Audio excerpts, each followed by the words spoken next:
This is a Film Stories original podcast. When you make decisions for your company, you look for the no-brainers. And if you have a lot of mailing to do, Stamps.com is the ultimate no-brainer. Mail checks, invoices, documents, and everything you need to keep your business running. Get rates up to 89% off USPS and UPS. And with the mobile app, you can take care of mailing on the go. Make the same no-brainer decisions as over 1 million other businesses with Stamps.com. Sign up at Stamps.com with code PROGRAM for a special offer. That's Stamps.com, code PROGRAM.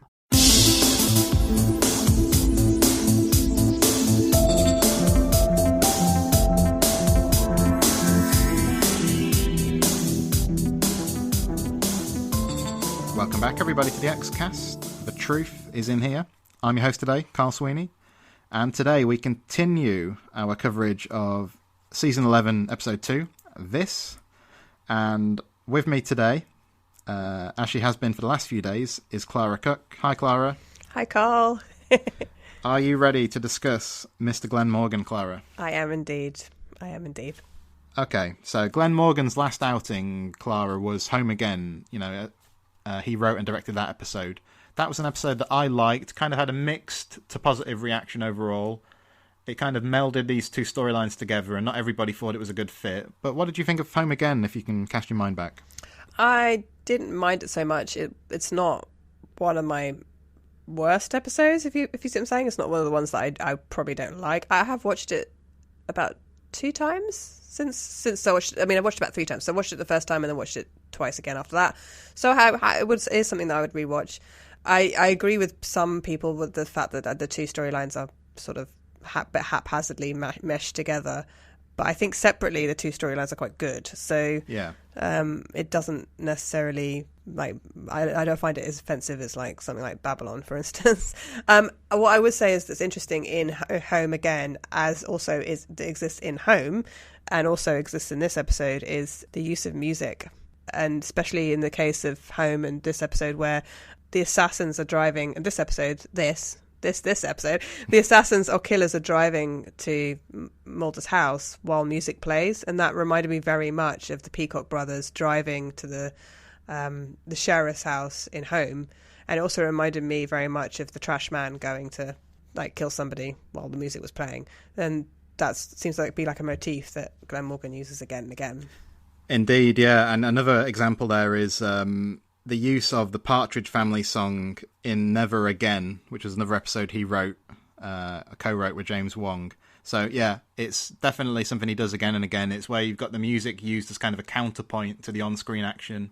And, you know, he likes the contrast of the two effects. And I think it worked very well in this episode, where you had, of course, the song was California Sun by the Ramones, obviously Langley's favourite band. And then you hear another version of the same song by the Rivieras in the bar later on in the scene where Scully gets all jittery.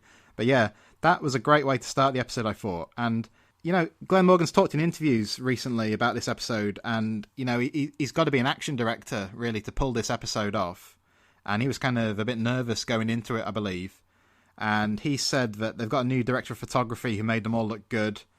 And Morgan said he was kind of hurt last time, season 10, because some fans were asking if they made the show look retro deliberately. And he said what really hurt is that wasn't the intention at all. So this time there was an intention to do things differently, you know. So he had to achieve this new look, and he also has got this action stuff to pull off, which, you know, if you're not a seasoned director of that kind of thing, I imagine it's a tricky proposition. So how well do you think he did pull it off? I think he did really well. I think it's really well filmed. I think the action is very effective. I think the fact that the scenes in the stairwell, I mean, just the scenes in the house to begin with are very effective. It's fast paced, but you can tell what's going on. Sometimes with action, it's so fast paced you have no idea what's going on. I'm sure they must have used stunt doubles at some point, but it wasn't clear to me at what point Gillian Anderson was there and what point a stunt double was there. It all looked very believable to me. The scenes in the stairwell are very clever. It seemed a little bit like parkour, you know. It was quite cool. I think one scene that he filmed, which I thought was really effective, was the scenes between Mulder and Scully and Skinner in the parking garage. The way that started, it started up sort of high up in the parking garage, and then kind of then Skinner comes in sort of in the background, and it focuses on Skinner, and you only really see Mulder and Scully, through the windscreen of the car once Skinner has opened the door of the car and got his gun out. So and the way it's lit as well, this kind of cold, icy blue kind of colour to the filming. I think it's just really effective. Yeah, I felt so too. And another thing he's talked about is his kind of influences going into this episode. So in this interview I've read, it's on sci-fi.com. He says, I was really trying to do my part to bring the X-Files into the realm of Black Mirror. So I thought it was fascinating that he acknowledged that as an explicit influence. Of course, Black Mirror has just recently returned for a new series. I haven't seen the new season yet. But I can definitely see that in the stuff, obviously, with Langley and so on, and, just the ideas, basically. And, I mean, this episode I was excited about in advance because he'd mentioned that he wanted to do the X-Files meets North by Northwest, in reference to Alfred Hitchcock's film. And that just kind of sounded right up my alley, basically. So I was really looking forward to this. And, I mean, the North by Northwest is an obvious comparison. That's the one with Cary Grant on the run, But the one it reminded me of was the Hitchcock film, The 39 Steps, which is where you had the protagonists kind of handcuffed together for a time, which is exactly what happened to Mulder and Scully here. I mean, I would have liked to see a bit more of Mulder and Scully in handcuffs, and I don't mean that in like I don't mean that in like a slash fiction type way, although I'm sure there is a fanfic being delivered, being written as we speak. But I meant just like seeing their resourcefulness, seeing how they would get out of situations, So Mulder and Scully on the run, I kind of anticipated years ago that this might be what the second movie turned out to be, something like this, but obviously it went a different direction. But I just really liked that stuff, Yeah, me too. And like I said in previous podcasts that we've done, like, it puts them in different situations and it puts them in different locations. It means that they have to be very resourceful. It's also a real mystery, like stories and films and TV series that are about people on the run are real mysteries. You're really following them along for a ride. And I think that's really effective in this. I mean, and they don't immediately solve it either. And I felt like a little bit it suffered perhaps because it wasn't as much of a climax at the end of it, but at the same time I kind of liked that. I liked the idea that Mulder fights this guy, thinks he's going to puke because he's just been beaten up, and then says we're going to go bring this woman to justice, and then of course she's not there. But I liked the idea that they were quite calm at the end of it. They were like, that's it, we're going to do our job, and then at the very end of it they go back and basically sit on the sofa again. So I've read that some people thought it was anticlimactic, but I kind of like that. I think that was kind of realistic.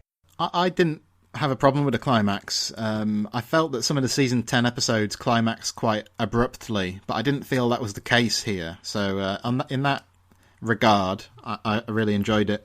In terms of his influences, I think that the cemetery scene provides another nod there because we discover Deep Throat's real name, which is Ronald Pecula.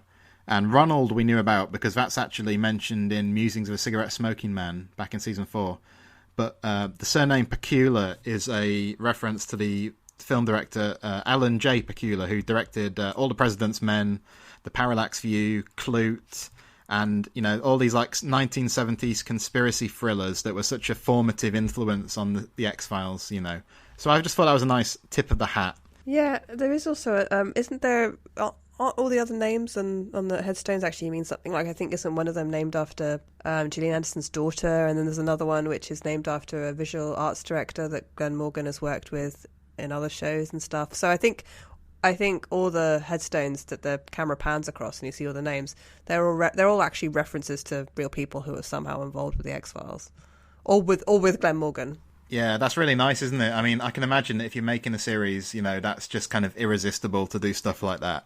But yeah, it's always really cool to hear about that, isn't it? I mean, that kind of hits on something I was going to ask you about your stance on, really, is that we get a lot of references to old episodes and stuff here. So, we find out about Deep Throat, and there are allusions to Home. I mean, the teaser kind of reminds me a bit of Home, where you get this trio of guys bearing down on the house, but then also you see it on the X-Files in Skinner's office and so on.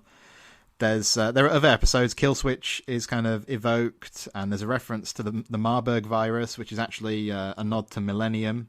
So, I mean, where do you stand on the balance of, like, Easter eggs and that kind of thing? Do you find them a distraction, or are you kind of, like, overjoyed when they turn up? And, like, how do you think you got the balance here? Oh no, I love them. I love them, and I actually think I love them. I actually love them in any show that I've watched for a long time, not just the X-Files. I think he got the balance here really well because they weren't too intrusive, you know. Whereas I think maybe the Were Monster episode in season 10, they were slightly too intrusive. Like the idea that he was sitting right next to the grave of Kim Manners. Kim Manners, yeah, it was just a little bit too much, like, in my face. But then, well, there was more of a comedy episode, so everything was really in your face anyway, to be honest. It's interesting because you've got a question, like, who are they trying to appeal to? What audience are they trying to appeal to? I know the viewing figures are down on this season than last season. And obviously that's kind of to be expected. Like season 10, it's like the excitement of the X-Files coming back after so many years, so there's going to be bigger, higher viewing numbers. And there were problems with season 10, which might lead to lower viewing numbers for this season 11. But I think that season 10 was really trying to appeal to both long-time fans of the show, people who'd watched it for a long time, and also people who were new to the show. And I think with season 11, they've scrapped that, and now they are just writing for the audience. They know about the X-Files. They're writing to the audience of people who have watched it for a long time and probably have watched it, well, not even necessarily for a long time, but have watched all the series. And when I think back, I recommended X-Files to a friend of mine who'd never watched it before, and I asked her, like, go ahead, please try and watching it. It's a great series. And she started with season 10, and halfway through it, she was like, I have no idea what's going on. I can't understand anything. This is awful. And so I said, no, go back to season 1. And she tried watching season 1, and she sort of said, this is so 90s. And when I think about it, I think when I started watching it as a young teenager, and some of the things, like one of the reasons why I like watching season 1 now is because it is so 90s, and it's the nostalgia, and that's what this episode captures so well, is the nostalgia of the 90s, because Mulder refers to it when he's standing over Deep Throat's grave. You know, this is a different world. He'd think, you know, he sort of says, like, it was simpler back then. When he was watching, like, Deep Throat's funeral back in the 90s. And even Skinner says, this is a different world now. Even the Russian villain, you know, who's the sort of head of the private security company, even he says, like, you don't understand what world you're living in. And there is something to be said, and all the political global events that have happened over the last couple of years. I think for some people it does feel like we're living in a very different world where things are changing so fast, and not always for the better. That there's this nostalgic impulse to look back at the past, at a simpler era. Whether it was actually truly simpler, it's not necessarily true. I mean, nostalgia is one of those things. You got a question, really. Are you actually seeing the real past? You know, you're looking at it with rose-tinted glasses. But I think that's what this episode is trying to evoke a little bit. Well, yeah, it's a real balancing act, isn't it? Because it's nostalgic, but it's also very timely, you know. It's kind of self-referential, but it's also outward-looking, and it's concerned with the real world. So I consider this probably the most successful example of, you know, the revival era X-Files to date, for that reason, essentially. And in terms of the commentary on, like, today's world, so this stuff isn't there about the US relations with Russia. Like you said, the guy says, what world are you living in? And at some point he says to Mulder as well, you know, you're on our side. You know, and it's all this theme of privatization, which apparently is going to run through the season, Glen Morgan has said, which is fascinating. That Deep Throat scene, as you mentioned. So I think what this episode manages, it kind of harkens back to this show has got a great heritage, you know, and I think it's right that they draw on it when appropriate. But I like it when it's coupled to something that seems to have something to say that's relevant about 2018. So in many ways, I thought the key line was Skinner's when he says, you know, how do we get here? And at the time, he's talking about, like, you know, him and Scully and Mulder, but it seemed quite an apt thing to say when you consider, like, the charged political climate of the day. Yeah, that's exactly. And I actually think I suspect that's how you're supposed to read it. You know, how did we get here?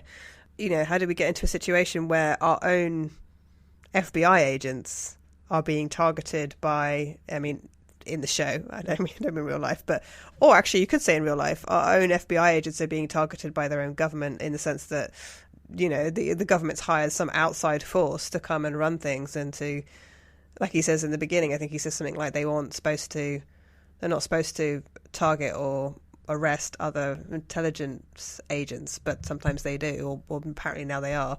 How do we get into that situation? And in a way, when Skinner sort of makes that comment about the FBI is not in good standing with the White House, and Mulder sort of quips back, something like, "Isn't it great that the FBI now know how? Well, maybe the FBI now know how it feels to be a little spooky or whatever." Obviously, they're referring to Trump, aren't they? They're referring to the fact that the White House and the FBI are not in good standing with each other. There definitely is this sort of, how did we get here? And I think it's also to do with the technology as well. How did we get here where we're all so glued to phones? How did we get here where we're contemplating living a completely different type of life, like consciousness-wise? It seems very unnatural. Yeah. I mean, in a way, being abducted by aliens seems a little bit more natural. I don't know. It's kind of strange, do you know what I mean? So, no, I mean, there's a sense, isn't there? I mean, I think a lot of people, I mean, we're talking obviously from a British perspective, but there have been moments over the last couple of years to say, what has happened to reality, this isn't the way things are supposed to be. I mean, what I liked here was I thought that Morgan, I think, like, his social commentary seemed a bit more acute to me than Chris Carter's did. Whereas I thought in My Struggle 3, I thought there were lots of fascinating kind of tangents and observations and so on, but there is a bit more kind of scattershot. Whereas I think Morgan kind of landed the blows a bit better, if that makes sense. Yeah, and he does it subtly. I think he does it more subtly. I think also with Chris Carter, he's also bogged down in... I mean, Glen Morgan isn't as bogged down in the mythology as much. So he gives a suggestion of the mythology in this episode. We don't learn a huge amount, but we learn a little bit. Whereas Chris Carter, it's like he's hitting you full in the face with the mythology. He's so busy with them working out the details of the mythology that he's going to struggle to, I don't know, write his struggle to write about the world. If you see what I'm saying, so he's going to struggle to sort of make points about today's world and introduce themes like that without it being really sort of heavy-handed. Yeah, when you've got such an established framework that kind of needs servicing at the same time. Yeah, I see what you mean. And also Chris Carter, I think, just has so much to say. So he wants to introduce everything. He wants to introduce ideas about the corruption of power or the mistreatment of women, with militarization of the police and the new technology and foreign interference in the government. He's just, and then he also wants to introduce science. He wants lots of science as well. So I think he's got so much to say that he just gets carried away. Yeah, he's a very excitable chap, it seems. Yeah, exactly. Yeah, I find it quite endearing personally, but like what you say is correct as well, I think. With Glen Morgan, and a couple more points in before we wrap up. I mean, Home Again was, like we said already, that Home Again was a personal story that kind of dealt with contemporary social concerns. So there it was the stuff about living with your artistic creations and so on, alongside the stuff about kind of the blight of modern urban homelessness. And this one has got a personal component too. He's talked in this interview about, his mother passed away almost a decade ago now, but she was around, the Nintendo Wii had come out. So there's this avatar of his mother that's still kind of wandering around in the game console, if that makes sense, So it feels to me like there is a personal component to this story, but it's kind of secondary to, the social commentary stuff. Whereas Home Again was probably a bit too insistent in kind of blending these elements together. I personally felt it just about worked, but it really isn't a problem here, is it? There's not really a sense that... I mean, there's lots of ideas, there's lots going on, but I didn't really get the same sense that stuff's kind of being drowned out, Yeah, and, I mean, Langley is close to Mulder and Scully, but it's not in any way like Scully's mother. Do you know what I mean? So... Yeah. I'm sure they care about Langley. They care enough to break into the government facility and try and set him free from his virtual prison. But it's not the same as Scully's mother dying and Scully sort of coping with that. I don't think Home Again was so bad, I have to say. I don't think it was so bad. Liked it. I think it also... One of the things that we haven't really talked about in any of these podcasts, which I'm sure we will talk about in future podcasts, is the running order of episodes. And sometimes episodes do suffer, and we've talked about this in the pod watch, because of their running order. So I wonder if Home Again wouldn't have received so much criticism if it had been put in between two different episodes than it was. Do you see what I'm saying? Yeah, well, I agree, because, I mean, Home Again was supposed to be their first case back on the X-Files as a standalone, and it got moved around. But I think it would have worked better as the first standalone, in the sense that some of the stuff in that episode where they're joking about using flashlights again and stuff like that might have landed a bit better if it was kind of, received as the first one back. Whereas when it kind of gets moved around in the shuffle, I think that maybe came across as a bit too cutesy. But anyway, any final thoughts on this episode, Clara, before we wrap up?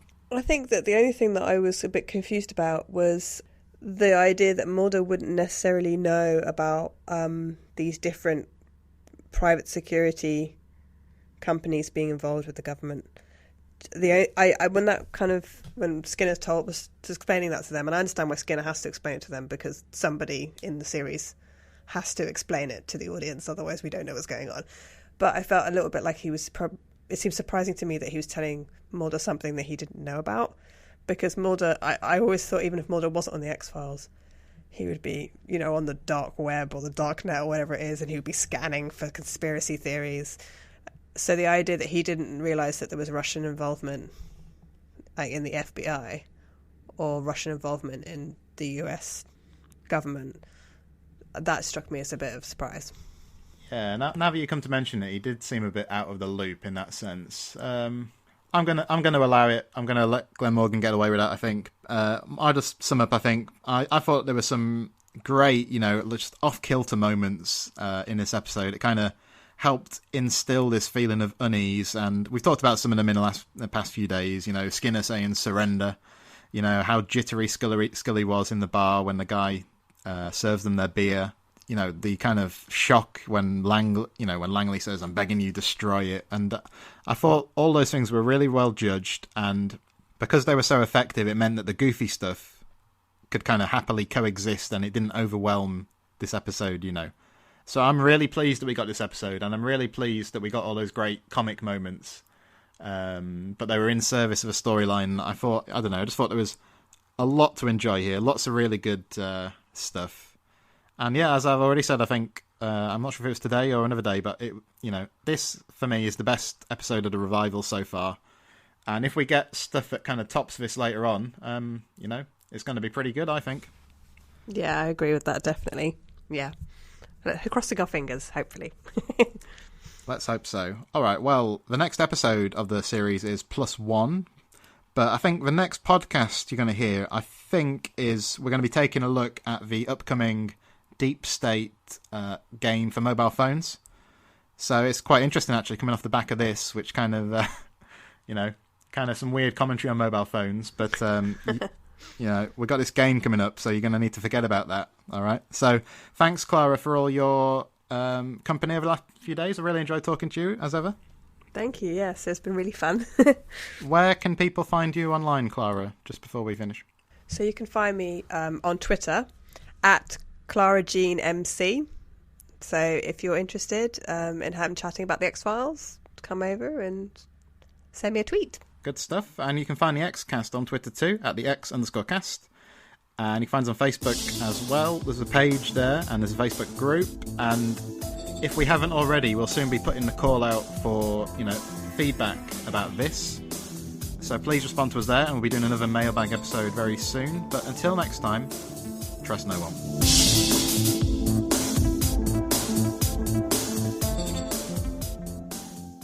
When you make decisions for your company, you look for the no-brainers. And if you have a lot of mailing to do, Stamps.com is the ultimate no-brainer. Mail checks, invoices, documents, and everything you need to keep your business running. Get rates up to 89% off USPS and UPS. And with the mobile app, you can take care of mailing on the go. Make the same no-brainer decisions as over 1 million other businesses with Stamps.com. Sign up at Stamps.com with code PROGRAM for a special offer. That's Stamps.com, code PROGRAM.